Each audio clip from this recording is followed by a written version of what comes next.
Hi all, and welcome to Prepare Like a Pro live chats. My name is Jack McLean. I created Prepare Like a Pro early in the year. I'm a strength and conditioning coach, and I'm working with male and female footballers all over the country.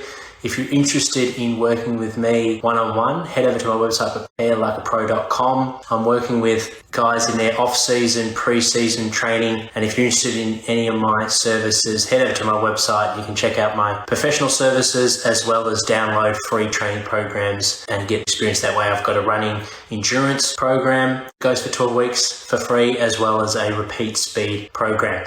I'm excited to announce tonight I'll be catching up with Marco Bello for a Q&A. Feel free to comment your questions through to Marco and myself by using the bottom question mark button there. Really looking forward to this chat with Marco. He's a well-experienced football coach. He had a very successful playing career, playing in 5 premierships in 6 years for the Central Districts in the SANFL, before moving over to the VFL, where he played for 3 seasons as a playing assistant coach from 2008 to 2010, before becoming the senior Box Hill development coach, working closely with the Hawthorn developing coaches in 2011. He held that position for 2 years, and they made successful grand final appearances during those 2 years and actually won a premiership in 2011. He then took on the Box Hill senior team, leading the team to VFL grand finals in 2014 and 2015, heavily with the Hawthorn Academy, and was actually head of development when I was working with him in the academy in 2019 to 2020. And his most recent news, here he is, Marco, is Howdy. Hey mate, head coach of the Oakleigh Chargers men's and women's team. So thanks for joining us, mate. Pleasure. Thanks for the intro. It's a long intro. It was plenty to get in. It was a bit there. How you going, mate? Going well? Yeah, really well. Just as you said, the last little comment, just started the Oakleigh Chargers role, so putting my feet underneath the desk as of this week and learning who's who in the zoo, and starting off, possibly in a week and a half time or 2 weeks. Fantastic. I think the 23rd, fingers crossed. If all augurs well, we should hopefully start a program by then. Awesome, mate. Yeah, that's really good news. And actually something, you've worked in that league before, that's something I forgot to add in, the Northern Knights, for a season as head coach. Just for the one season, unfortunately or fortunately, whichever way you look at it. So I had 2013, just in between the Box Hill development gig and the Hawthorn full-time role. So I had a ball. I loved the TAC Cup as it was at the time. Yeah. Northern Knights, and working with obviously elite athletes or looking to be elite athletes and helping them in their development.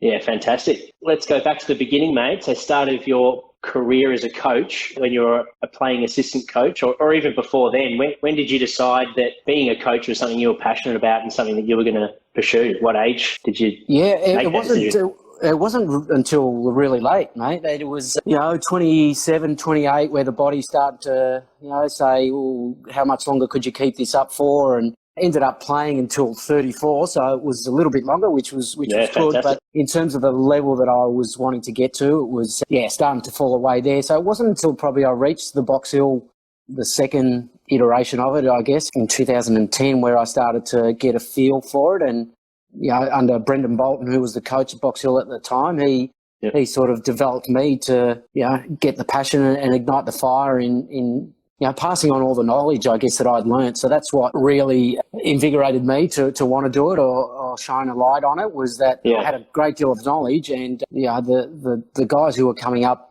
underneath me, the 18, 19-year-olds, were really eating it up. So I thought, fantastic. Well, let's stay in the game for as long as I can, and this is the next pathway. Yeah, amazing. And so you started as an assistant coach? Was that what playing assistant coach under Bolts. So again, more so just learning the ropes and sitting in on meetings, having a say in selection. So really just starting to get an understanding of what it is, because most people just think the coaching is the game day scenario, but there's so much that goes on behind it, obviously from an individual perspective with a player to a small group in a line to a large group, dealing with a squad of 50-odd players together with support staff. There's, up to 70, 80-odd people there. Yeah, there's plenty that goes into the planning behind the scenes, isn't there? Absolutely, and that's where people like yourself, Gold, that we can, almost hand over the reins and say, rightio, Jack, this is, what I think we need from the group. This is hopefully what you've got to work with, and hand over the reins and the rest is yours. Yeah, yeah. And you mentioned Bolts was a big instigator in recognising that you had that knowledge and sort of guided you towards coaching. Were there other people along the way, or was Bolts the sort of the main one early days that mentored you? Yeah, he was probably the main instigator, but at the time there was a fellow that a lot of Box Hill people would know as well, Andrew Nicol, who used to play there, and he had a stint at the Bulldogs whilst it was small, but he also worked at Melbourne there for a time. So he was another one that helped me along. My uncle, who was only 4 years older, so it's not like he's an elder statesman, but my uncle was also in the coaching caper, and he was starting to show me the ropes as well. And as you started to talk to people and gather the vital information that you needed, it was like, well, yeah, actually I can do this. And, obviously putting a toe in the water initially at Box Hill helps because you've got such a great resource in terms of the personnel of the club itself. Hawthorn obviously was up above and sitting on top of that. So, yeah, really pleased that I had that sort of infrastructure around me to be able to put that toe in the water. Yeah. Along the way, I know you have a marketing background. Do you look to other areas in life or work or whatever, hobbies, and bring that into your coaching, or is it more through developing off other coaches, other like-minded people, and you sort of put your own flavour into that, into the philosophy? It's a mixture of everything, yeah. It's certainly, obviously, the people that you've worked with previously, and, I can still hear myself every now and again saying something that my under, 16s coach probably, iterated, and so it was like, oh, where did that come from? But it's just ingrained in you over the time, but also, yeah, absolutely, especially in this day and age, to use as many different avenues that you've got. So you touched on the marketing, and a lot of that had to do with the IT. So, I'm very comfortable being able to present in different formats of presentation.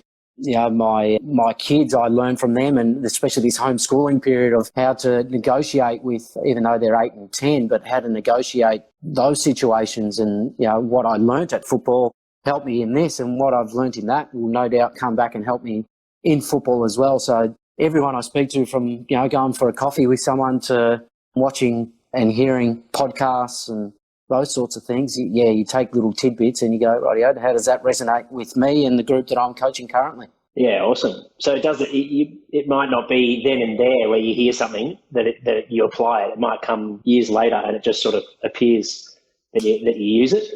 Does that often happen, or It seems to be the way currently. I mean, you have, and you set out certain structures and your programs throughout. But as with anything that you have the mindset of trying to achieve, it's like, already I've gone through this, or this didn't work. What else can I put in there? Oh, hang on, I remember this happened last time from the group that I coached 5 years ago, or I remember Bolts being in this scenario at Box Hill, and how did he approach that? And something might pop up that, just didn't fathom that I remembered that or contemplated that even happening. But you just recollect things along the way that you go, that's important now. Yeah, fantastic. And development seems something that you're passionate about. So certainly working closely with you, I could see both presenting skills that you mentioned earlier, but also your teaching skills. I saw that live and could see the impact you could have with younger players. Was that something that you knew early on that you'd be passionate about doing, helping players and teaching them skill sets, or did it sort of come to you as your career progressed? Probably more so as the career progressed, I must admit. I always, for whatever reason, had a strong pull towards younger people for whatever reason. So a lot of my mates are, when I was in year 12, they were in year 10, or so I always seemed to gravitate towards the younger people, and even more so now, obviously, as I get older, the pathway for them is still at 17, 18 years of age. So I feel there's a great connect. I don't know what it is, whether it's because I'm 5'0" and they probably look over me and they can look me in the eye, and I do like the simplicity of things. I don't like to overcomplicate things. We talk about that football especially is a dynamic game where it's, on a large field with 36 people and, the 120 odd minutes of football. You don't need me telling you where to be every single moment of every single, game time. It's you've grown up playing this game. How can I help you 1%, 2% to make it a real simple game where you get to enjoy it first and foremost and get the love for it, because that's where you get to learn the most. Something you love, you're passionate about, and you'll go back to the well and want to keep asking questions and learning about it. So that's what I really love about it.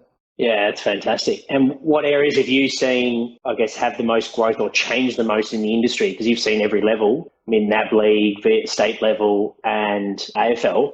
Has there been a trend where you've just seen continual growth in a certain area or an area that maybe surprised you at the AFL level now that you're going back to the NAB League that you really want to take to that level? Yeah, has there been an area that you've seen grow and develop the most in AFL?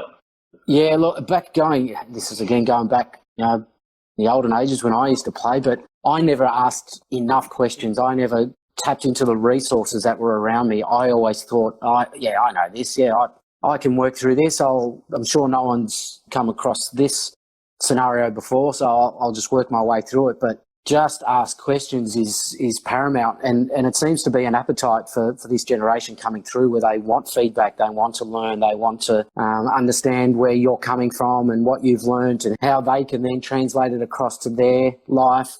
So being more open in that way. And to tell you the truth, a bit that has come back maybe full circle was there was a period there where it was athletes, let's turn them into footballers.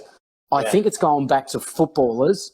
We can make sure that they have the athletic capacity to work into this game style now. So a lot more footballers are starting to break it into the AFL level. So it is more of the 5 foot, nothing like me that are coming in and then the physical capacity. We get someone like yourself, Jack, to go, rightio, these are the downfalls. We can spend more time getting you up to scratch to make it at that elite level. Rather than, I think, there used to be, the 6'6" Anthony Koutafidis type where this guy's an absolute specimen. Now, Kouta could play football, so don't get me wrong, but they went down that model, whereas a lot of them at the time were athletes and hadn't touched a football for maybe 5, 10 years or even ever. So, full circle.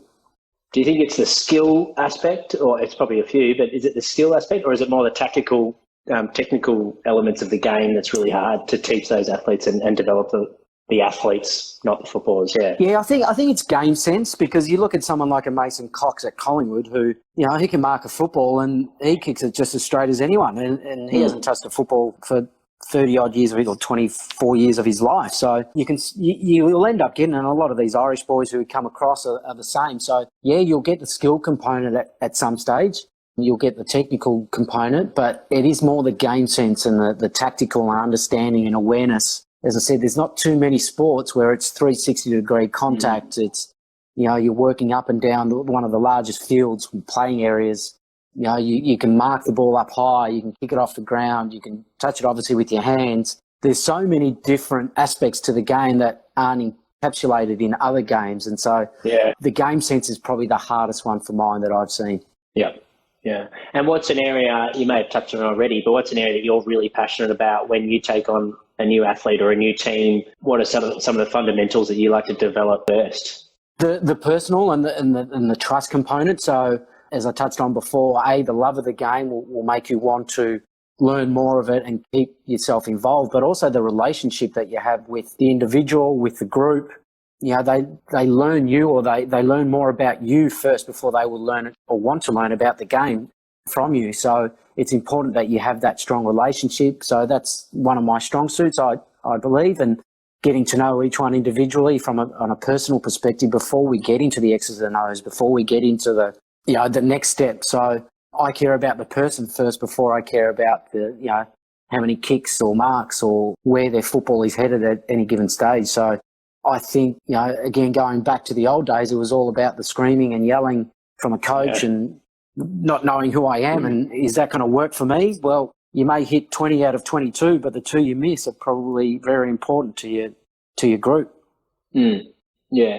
Do you think that, it seems like to me anyway, I don't know, my lens might be wrong on this, but sometimes there's some athletes now or footballers as well, that are taking it so seriously at such a young age, because of the programs that are in place and things like that. Is there a point, a 15, 16-year-old, 17-year-olds, where you can potentially be taking it too seriously and losing the fun essence of the game? Or do you think that you need to do that if your goal is to get drafted? You have to be being professional, I guess you could call it.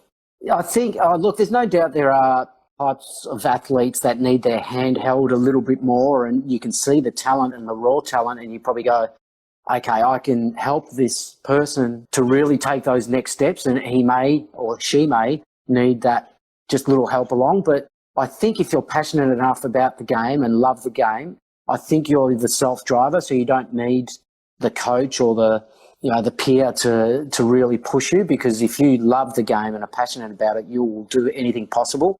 And there's no doubt you can push too hard the other way. And I'm going through it at the moment with my 10 and 8-year-old.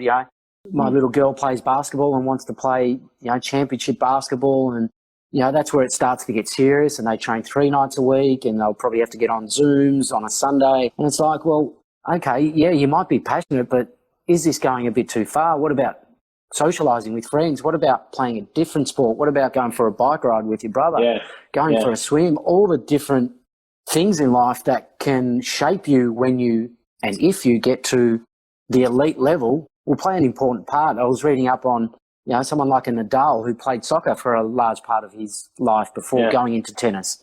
Similar with, soccer players playing a different sport. And obviously you hear about all the basketballers turning into footballers. So having an outlet rather than 24/7, eat, sleep, whatever sport you're doing or whatever you're working on is going to be too much at some stage.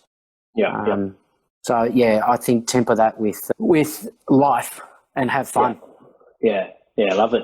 Fantastic. Well, guys, if you've been watching and you want to send through a question to Marco, remember to use the question button down the bottom. Phil has written Hardwick. I can see Blake Hardwick there, and Alessio Mario. A bit of a funny by Philler. Can he swim? Yes, thank you, Jason. I can swim, but this is a story that Jason knows very well, and this is back to you, S&C guys, Jack, where they got me to swim with 2 bricks above my head. So you work out how that works. Yeah, exactly. So it was. So I threw the bricks away very quickly before I did drown, and made my way back into the beach. Fantastic. Thanks, Jason. Did you play with Philler? Yeah, Philler was in the 2s, I think, at the time, so he tried to. He got one back. Awesome, mate. Well, we'll wrap it up. Thank you heaps for joining us and dropping all those gems throughout the last 20, 30 minutes. I know you've got a new role, and you mentioned that you're sinking your teeth into it as we speak. What are you most excited about for 2021? And it sounds like you've already sort of begun. So for the rest of the year with this new role at Oakley Chargers. Yeah, again, it's the focus on development, obviously, but this is going to be a different dynamics for me because it's in charge of both the boys and girls program. So I'm really looking forward, obviously, having seen from afar the girls football, whether it be AFL or VFLW, but I'm really looking forward to, the energy that they provide has come through the TV from every time I watch it, and hearing and seeing them at Box Hill is just, it provides me with another step and another avenue to want to really help them progress. And I can see the synergy between the boys and the girls being really strong at Oakley, where, they're renowned for not only producing talented footballers, but, really stand-up people within the community. So I'm looking forward to, being ahead of a program now, whereas the last 3 to 5 years I've been, a bit player, so to speak, but really going to enjoy this next step. Yeah, fantastic, mate. Well, thanks for joining us.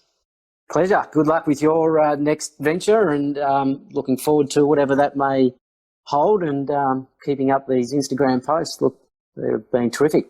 Yeah, fantastic.